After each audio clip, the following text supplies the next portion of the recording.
Pengadilan Tindak Pidana Korupsi, Tipikor, Semarang pada Senin, 22 Juni 2026, menjadi saksi sebuah pemandangan yang cukup menyita perhatian publik. Di tengah agenda sidang eksepsi kasus korupsi yang menjerat Bupati Pati nonaktif, Sudewo, seorang pria bernama Ahmad Hussein justru menunjukkan emosi yang mendalam. Bukannya menuntut keadilan seperti yang lazim terjadi di ruang sidang korupsi, Hussein justru terlihat menangis saat melihat Sudewo dibawa menuju mobil tahanan. Pemandangan ini menjadi sebuah anomali, di mana seorang individu yang dulunya kritis terhadap kebijakan sang bupati, kini justru berbalik menjadi pendukung yang sangat emosional. Perubahan sikap Ahmad Hussein ini memang cukup mengejutkan. Sebagai catatan, Hussein dikenal sebagai sosok yang pernah memimpin aksi demonstrasi di Kabupaten Pati pada Agustus 2025 lalu. Saat itu, ia berdiri di garda depan untuk mengkritisi berbagai kebijakan yang diambil oleh Sudewo semasa menjabat sebagai bupati. Namun, roda politik dan pandangan personal tampaknya telah berputar. Kini, Hussein justru hadir di pengadilan bukan untuk menuntut, melainkan untuk memberikan dukungan penuh.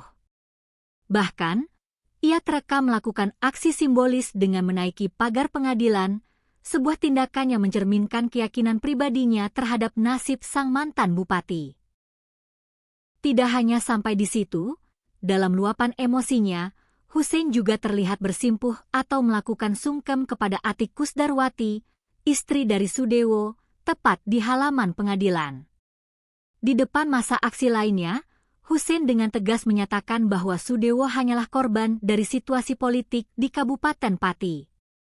Keyakinan inilah yang kemudian mendorongnya untuk menyerukan agar dukungan terhadap Sudewo terus diberikan hingga yang bersangkutan dinyatakan bebas. Narasi, korban politik, inilah yang terus digaungkan oleh Hussein sebagai dasar mengapa sosok Sudewo harus tetap didukung untuk kembali menduduki jabatan sebagai bupati. Namun, di balik aksi emosional tersebut, proses hukum di ruang sidang tetap berjalan dengan fakta yang berbeda. Sudewo saat ini tengah menghadapi dakwaan berat atas 2 perkara korupsi sekaligus.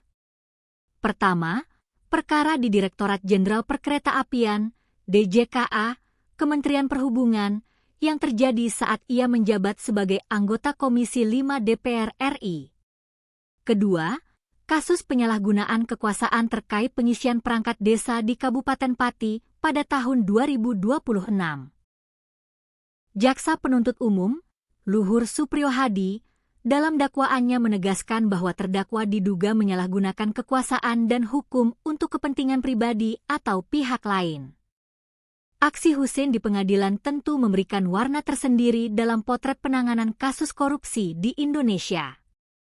Di satu sisi, dukungan dari simpatisan seperti Hussein menunjukkan loyalitas personal yang kuat. Namun di sisi lain, proses peradilan tetaplah berpegang pada bukti dan dakwaan hukum yang sah. Peristiwa di Semarang ini menjadi cermin betapa narasi politik seringkali berbenturan dengan proses hukum di ruang sidang. Terlepas dari segala dukungan emosional yang ada, masyarakat kini menanti bagaimana hakim akan menilai fakta-fakta yang disajikan dan apakah hukum akan mampu membuktikan kebenaran di balik dugaan penyalahgunaan kekuasaan yang dituduhkan kepada Sudewo.